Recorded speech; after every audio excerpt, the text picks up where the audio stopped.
ایک بہت اہم مسئلہ ہے جو آج ہم نے پڑھنا ہے۔ اللہ سے دعا کریں کہ اللہ تعالی ہم سب کو علم نافع عطا فرمائے۔ رسول اللہ صلی اللہ علیہ وآلہ وبارک وسلم کی حیات طیبہ میں جو نماز کا مسئلہ ہے، جماعت کے اندر حاضری کا، تو ام عائشہ صدیقہ رضی اللہ تعالی عنہ اس حوالے سے بیان کرتی ہیں، صحیح بخاری کی روایت ہے، فرماتی کہ کن النساء المؤمنات یشہدن مع رسول اللہ صلی اللہ علیہ وسلم صلاۃ الفجر متلفعات بمروطہن ثم ينقلبن الى بیوتہن حین یقضین الصلاۃ لا یعرفہن احد من الغلس۔ فرماتی ہیں کہ مسلمان عورتیں رسول اللہ صلی اللہ علیہ وسلم کے ساتھ نماز فجر میں شامل ہونے کی خاطر چادر میں لپٹی ہوئی حاضر ہوا کرتی تھیں۔ مسلمان عورتیں نماز فجر میں رسول اللہ صلی اللہ علیہ وسلم کی اقتداء میں نماز پڑھنے کے لیے حاضر ہوا کرتی تھی۔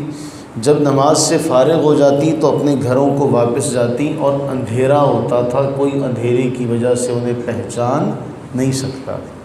اس روایت سے یہ دلیل لی جاتی ہے کہ فجر کی نماز اندھیرے میں پڑھنی چاہیے، کیونکہ اس زمانے میں عورتیں جب گھروں کو جاتی تو اندھیرے کی وجہ سے انہیں کوئی پہچان نہیں سکتا تھا۔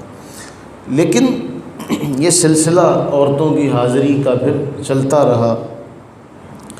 رسول اللہ علیہ الصلوۃ والتسلیم نے اپنی آخری عمر کے حصے تک بھی اسے منع نہیں فرمایا۔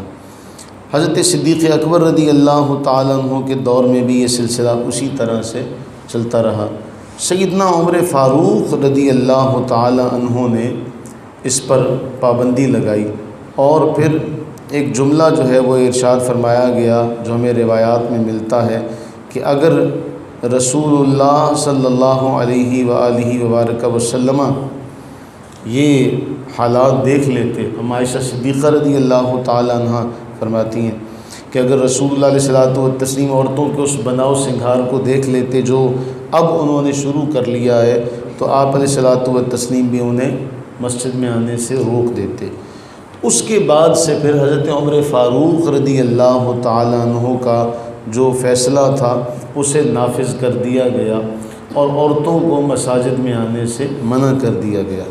لیکن روایات میں آپ یہ دیکھیں کہ حضرت عمر فاروق رضی اللہ تعالیٰ عنہ کی جو زوجہ محترمہ ہیں وہ مسجد میں جایا کرتی تھی، اور آپ انہیں منع نہیں فرماتے تھے، کہ اس لیے کہ رسول اللہ علیہ الصلوۃ والتسلیم نے اس حوالے سے واضح طور پر فرمایا اللہ کی باندیوں کو مسجدوں میں آنے سے منع نہ کرو۔ اب یہ ایک سلسلہ چلا کہ جب عورتوں کو مسجد میں آنے سے منع کیا جا رہا ہے تو اس زمانے میں عورتیں پھر اور بھی کہیں باہر بازاروں میں نہیں جاتی۔ پھر عورت اس زمانے میں چار دیواری کے اندر ہی اپنے سارے معاملات، اپنا سارا کردار جو ہے وہ ادا کرتی رہی۔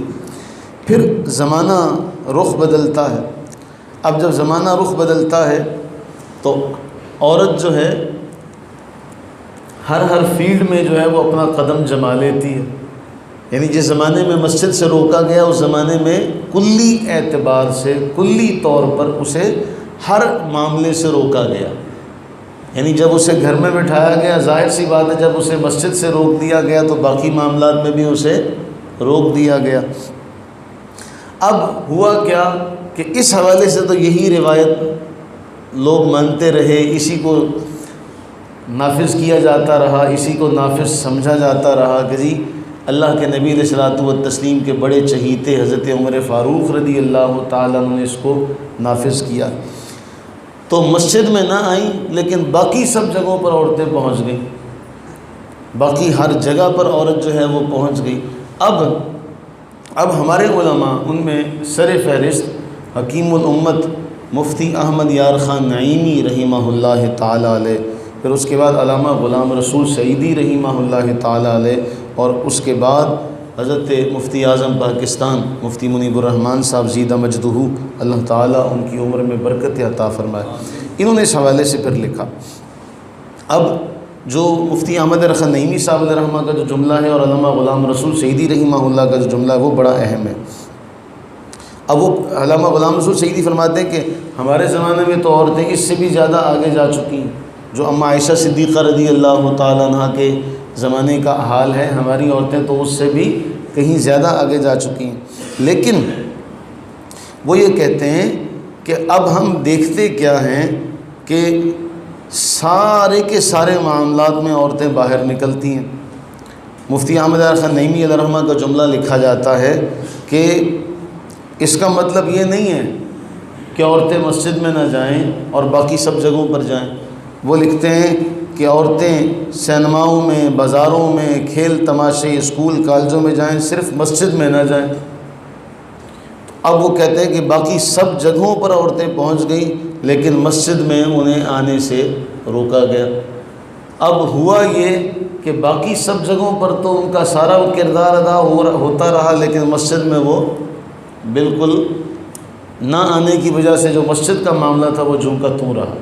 تو مفتی احمد رضا نعیمی علیہ رحمہ نے لکھا کہ اب اس حوالے سے یہ ہونا چاہیے کہ ہم انہیں یہاں بھی آنے کی اجازت دیں، ہم انہیں یہاں بھی آنے کی، جب منع کیا گیا تھا تو فرماتے سب جگہوں سے منع کیا گیا تھا، لیکن کیا عجب یہ مسئلہ ہے، عجیب یہ اتفاق ہے اس بات کو اگر سمجھا جائے کہ باقی جگہوں پر تو سب جگہ عورتیں موجود ہوئیں، وہاں پر نکل آئیں، لیکن یہاں اب بھی وہی پابندی رہی۔ تو وہ یہ فرماتے ہیں کہ جس طرح باقی معاملات میں عورتیں آ گئیں پھر یہاں بھی انہیں آنے کی اجازت دی جائے۔ تو مفتی احمد رضا نعیمی علیہ رحمہ نے سب سے پہلے اسے نقل کیا تھا مشکات کی شرح میں کہ ہمارے ہاں عورتوں کو باپردہ مسجد میں آنے اور علیحدہ بیٹھنے سے نہ روکا جائے۔ مفتی صاحب نے لکھا کہ فی زمانہ عورتوں کو باپردہ مسجدوں میں آنے اور علیحدہ بیٹھنے سے نہ روکا جائے، کیونکہ اب عورتیں سینماؤں بازاروں میں جانے سے تو رکتی نہیں، مسجدوں میں آ کر کچھ دین سیکھ لیں گی۔ یہ مفتی صاحب نے جملہ لکھا۔ پھر اسی کو علامہ غلام رسول سعیدی صاحب علیہ رحمہ نے بھی نقل کیا اور مفتی منیب الرحمن صاحب زیدہ مجدہ نے بھی اسے ہی بیان کیا۔ جو حدیث آج کی ہے اس حوالے سے وہ ہے کہ حضرت عبداللہ ابن عمر رضی اللہ تعالی عنہما بیان کرتے ہیں کہ رسول اللہ صلی اللہ علیہ وسلم نے ارشاد فرمایا، کوئی شخص اپنے اہل خانہ کو مسجد میں آنے سے نہ روکے، کوئی شخص اپنے اہل خانہ کو مسجد میں آنے سے نہ روکے۔ کون روایت کر رہا ہے؟ حضرت عبداللہ بن عمر رضی اللہ تعالیٰ عنہ۔ اب ان کے صاحبزادے کہنے لگے، حضرت عبداللہ کے بیٹے وہ کہنے لگے اللہ کی قسم ہم تو انہیں ضرور روکیں گے، ہم تو انہیں ضرور روکیں گے کہ مسجد میں نہ آئیں۔ اب اس حدیث کا جملہ یہ ہے کہ حضرت عبداللہ ابن عمر رضی اللہ تعالیٰ عنہما شدید ناراض ہوئے اور فرمایا میں تمہیں حدیث سناتا ہوں اور تم مجھے آگے سے اس کے بالمقابل اپنی بات کہتے ہو، اپنی رائے کا اظہار کرتے ہو کہ ہم روکیں گے۔ اتنا غصہ ہوئے کہ فما کلمہ عبداللہ حتی مات، اس کے بعد سے آخر دم تک حضرت عبداللہ نے اپنے بیٹے سے بات نہیں کی کہ میں نے تجھے حدیث سنائی کہ اللہ کے نبی علیہ الصلوۃ والتسلیم نے فرمایا لا یمنعن رجل اہلہ ان یأتوا المساجد، کہ اگر تمہارے اہل خانہ مسجد میں جانے کی اجازت مانگے تو انہیں اجازت دو، اور تم مجھے کہتے ہو کہ میں نہیں آنے دوں گا، میں تمہیں حدیث سناتا ہوں اور تم مجھے آگے سے اپنا جملہ کہتے ہو۔ اس قدر ناراض ہوئے کہ آپ نے پھر اس کے بعد سے انہیں، بلکہ جو مسلم کی روایت ہے ان کے سینے پر ہاتھ مارا ناراضگی کا اظہار کرتے ہوئے کہ میں حدیث سنا رہا ہوں اور تم مجھے اس کے بالمقابل اپنی رائے کا اظہار مجھے سناتے ہیں۔ تو جہاں حدیث آئے گی وہاں کسی کی بھی رائے کی کوئی اہمیت باقی نہیں رہے گی۔ اسی پھر روایت کے تحت ہمارے فقہا نے پھر یہ فرمایا کہ جب عورتیں ہر جگہ آج پہنچ گئیں، بازاروں میں پہنچ گئیں، ہر پروڈکٹ کی زینت بن گئی، ہر چیز جو ہے بازار میں بیچی جا رہی ہے، چاہے اس کا تعلق عورت سے ہے نہیں ہے، اس کے لیے بھی عورت کو استعمال کیا جا رہا ہے۔